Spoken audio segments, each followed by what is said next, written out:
The rapid advancement of artificial intelligence has caused some people to worry about whether their jobs will be taken by the technology. Snap, Inc. and Disney announced that they each plan to lay off 1,000 employees. And now the Wall Street Journal poses a critical question. Are we now living in the era of the mega layoff? Cenk, I feel like we've been in the era. What are your 2 cents? Mac, artificial intelligence reshaping the world's business landscape as AI helps boost efficiency and sparks innovation. But of course, we're worried about jobs, and critics warn a massive swell of jobs may be on the line as companies adapt to the rapidly changing technology.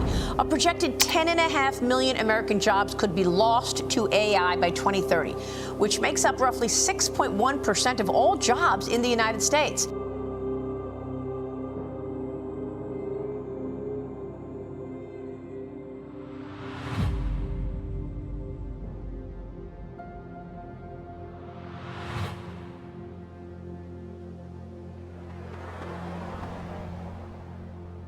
Right now, somewhere in the world, a machine is quietly learning how to replace someone. A driver, a cashier, a designer, a programmer, a customer support worker. Not because it hates humans, but because it can perform the task faster, cheaper, and endlessly. And for the first time in modern history, technology is no longer only replacing human muscle, it is beginning to replace human cognition. Because if machines can think, learn, create, and make decisions faster than we can, then what happens to human value in a world that no longer needs human work? The artificial intelligence and robotics being developed by these multi-billionaires will allow corporate America to wipe out tens of millions of decent-paying jobs, cut labor costs, and boost profits. The result? The wealthiest people in the world will get even richer, while working families lose their jobs and their income. And unless we act, here is, in my view, I don't claim to have all the answers, but in my view, this is what is likely to happen in the next 10 years.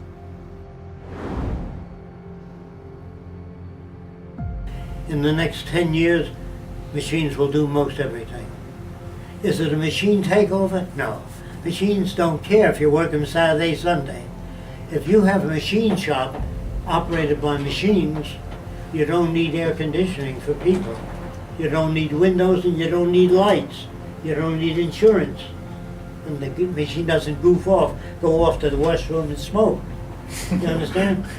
So machines will take over only because industry finds them to be more economical than paying a high wage.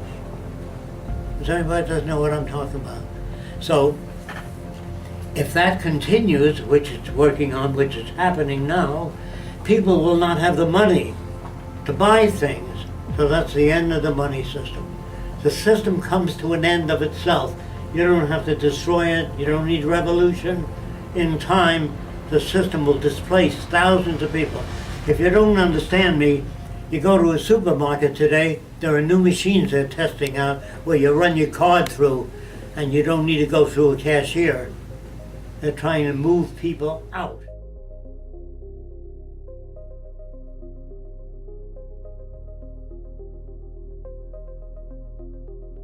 I guess at this point you're thinking, wow, it's accelerating faster than you even thought. Yeah, it's here even faster than I'd imagined back in 2019 and 2020. And I talked to CEOs who are replacing thousands of customer service workers with AI, entire design departments, even coders are being supplanted. And Becky and I were just talking about how we used to tell our kids, hey, if you major in computer science, you'll be good to go. And now those graduates are having a hard time finding jobs. It's starting to appear in the numbers for recent college graduates and entry-level white-collar work.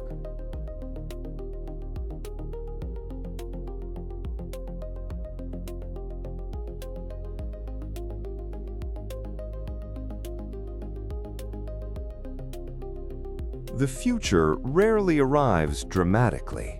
Most of the time, it arrives quietly, one small convenience at a time.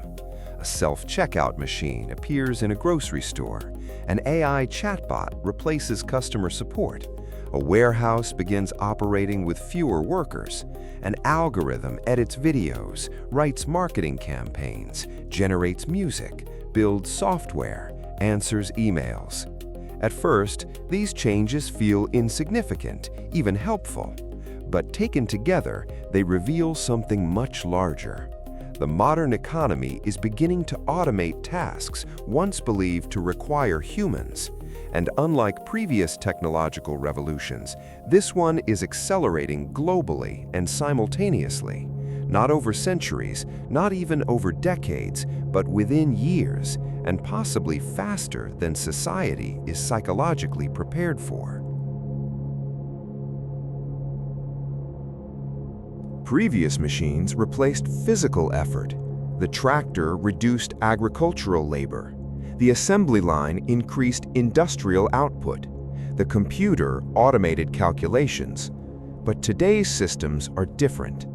These machines are beginning to imitate forms of intelligence itself. AI systems can now analyze legal documents, diagnose medical patterns, generate cinematic videos, write code, negotiate customer service, create realistic voices, and operate autonomously with minimal supervision. Agentic AI systems are now being developed to complete entire workflows on their own, not just answering prompts, but planning, executing, adjusting, and making decisions. At the same time, physical AI is entering the real world. Self-driving trucks are already being tested on public roads. Restaurants are experimenting with automated kitchens. Humanoid robots are being trained to perform warehouse labor. Retail stores are reducing the need for cashiers. Entire logistics systems are becoming increasingly autonomous. And suddenly, the uncomfortable question emerges. If machines continue improving exponentially, which jobs are actually safe?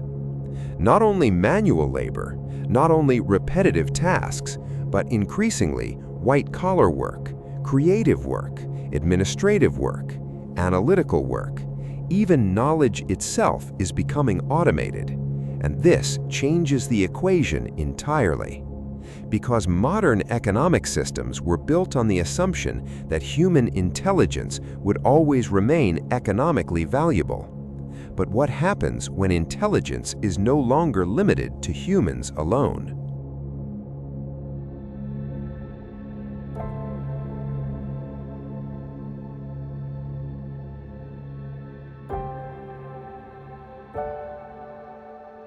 Right, so the next one is joblessness.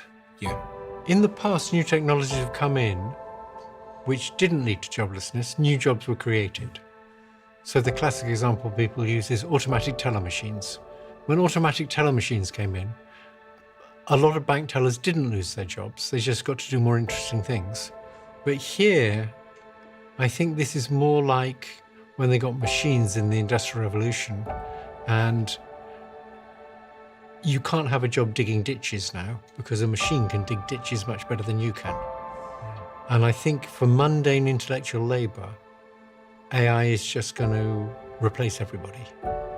Now, it may well be in the form of you have fewer people using AI assistants. So it's a combination of a person and an AI assistant are now doing the work that 10 people could do previously. People say that it will create new jobs though, so we'll be fine. Yes, and that's been the case for other technologies, but this is a very different kind of technology. If it can do all mundane human intellectual labor, then what new jobs is it going to create? People use this phrase, they say, AI won't take your job, a human using AI will take your job. Yes, I think that's true. But for many jobs, that'll mean you need far fewer people.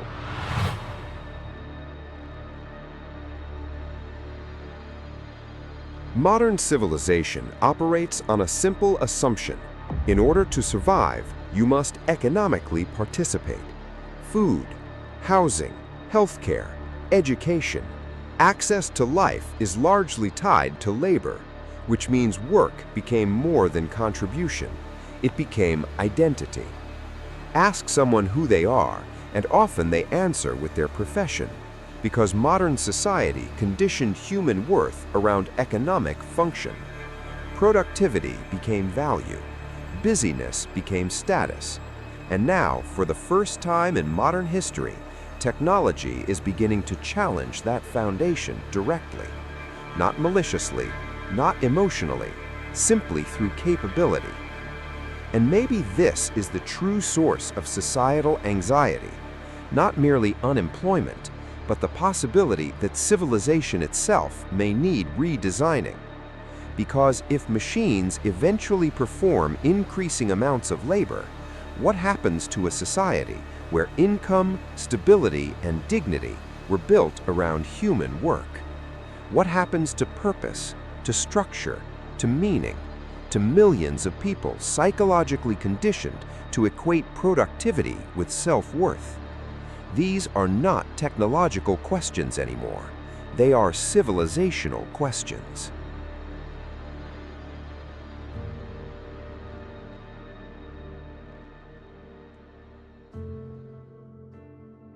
What goes into those models is what Dave was saying about the data, you know? And then how are they coordinated? And then I was like, oh my God, how do we compete against these models? You know, because if you think about it again, like, we created something that's a complement to us in figuring out these patterns, but it's coming like a wave now, and I think we're seeing that literally now. Grok 4 is one of these AGI likes, we can discuss that in a bit, that will displace our economy because you can't compete against AI agents that you don't know are AI agents. And then I was like, what does the infrastructure of the future look like? What does money look like? What does the AI that teach our kids look like? What does alignment look like against all of that? And then what is the meaning that we have ourselves? Because so many of us are like, I'm an accountant, but Grok 4 is definitely a better accountant than you are today. So I quit.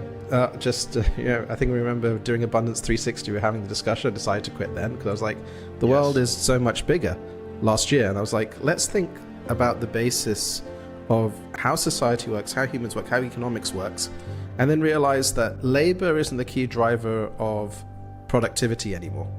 We need to have a new equation for that.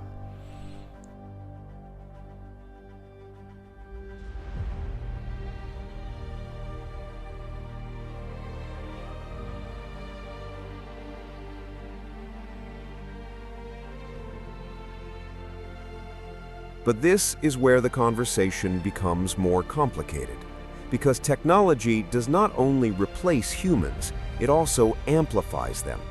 For the first time in history, an individual now has access to tools that once required entire organizations. One person can build software, create films, launch businesses, generate marketing campaigns, design products, automate workflows, and reach global audiences. A small team can now operate with the capability of a much larger company. And this changes entrepreneurship entirely. Technology is shrinking the distance between imagination and execution, which means this transition is not purely destructive, it is transformational. The same systems creating disruption are also creating possibility. AI can accelerate medical research. Automated systems can reduce dangerous labor. Advanced logistics can reduce waste. Intelligent systems can increase productivity at unprecedented scales. And if guided intelligently, humanity could potentially produce abundance far beyond previous civilizations.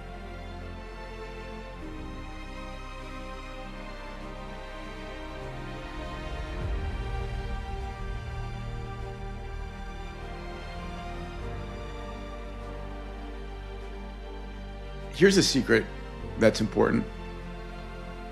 Anybody listening with reasonable capabilities who has the right idea can build something that positively impacts the lives of 1 billion people.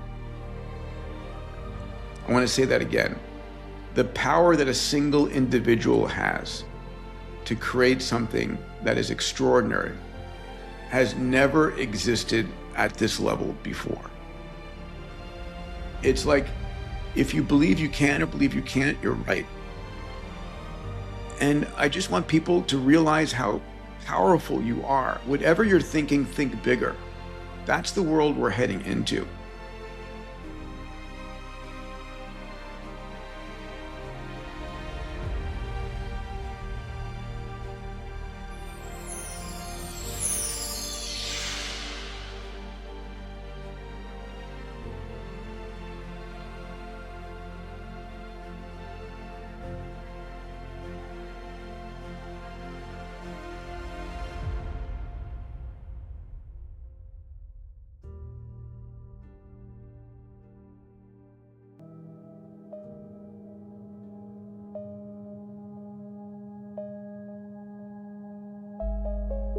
So perhaps the real question is not, will jobs disappear, but rather, what happens when human value is no longer measured primarily through labor? Because if machines eventually perform most repetitive work, human civilization may be forced to redefine meaning itself. And maybe this transition reveals something uncomfortable. Perhaps many people were never truly passionate about their jobs to begin with. Perhaps survival simply demanded participation. And maybe, beneath the exhaustion of modern life, many people secretly long for more meaningful existence, more freedom, more creativity, more presence, more life. But there is also danger in transition. If society fails to adapt, inequality could deepen. Power could centralize, millions could experience instability simultaneously, and history shows that civilizations under pressure can become unpredictable, which means the future is not guaranteed to become better automatically. It depends on choices, collective choices, economic choices, ethical choices, human choices.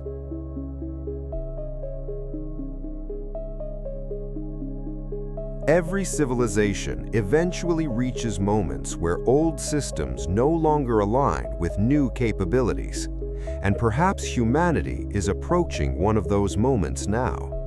Not the end of work entirely, but the end of work as the center of civilization. The transition may be uncomfortable, disorienting, even chaotic at times. But throughout history, moments of disruption also became moments of transformation.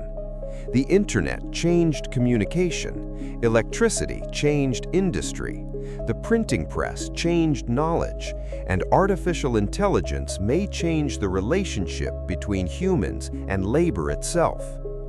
The people most prepared for this future may not be those competing directly against machines, but those learning how to collaborate with them. Those who adapt, learn continuously, think creatively, understand systems, build communities, develop vision, cultivate deeply human qualities machines cannot authentically replicate. Because perhaps the future will place less value on repetitive execution and more value on imagination, consciousness, creativity, wisdom, connection, and meaning. And maybe the greatest challenge ahead is not technological, but philosophical. Can humanity build a civilization where technological abundance benefits human life itself instead of making human beings feel obsolete? That may become one of the defining questions of our era, and the answer is still being written.